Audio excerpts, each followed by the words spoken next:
fatugol Togo AS wana hunde bettore en ɓe mbi ko pooli jiiduɗi ɗi ndindi iidago for yadema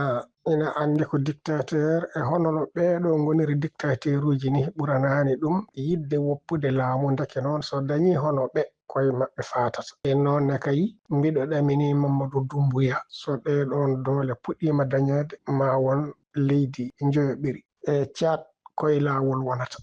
deke noon ɗum wona ko bettata en heddi ko holi tinde e finde nde CEDEAO wawi haɓorade kono haɗa ɗum ɗon wodde kono kam ɓeeɗo paamon ko toon payi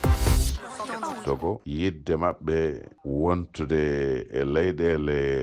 l'AES tati ɗe eyi min dey ɗum bettani kam sabu forña sembe ko neɗɗo mo gandanɗa hoorema kala dariɗo o yaadade ma omo jeeya e yimɓe bonnuɓe CEDEAO sabu kala coup d'état ji mbaɗannoɗi toon kanko so o nelama o haalantaɓe ko fenade o haalantaɓe ko kamɓe ngo o wonti ko jiɗɗo laamade ha o maaya no bammakko laamironi ha maayi yaade makko hankadi e ɗen leyɗele ɗe gandanɗa hoorema ɗe jiiɗi fusde CEDEAO teɓe kamɓe e koye maɓɓe ɓe mbawa wonde hay hunde eyyi ko fulɓe mbita ko wonata sasa bonna sasa e kamɓe ala ko ɓe goni ɓe bonna CEDEAO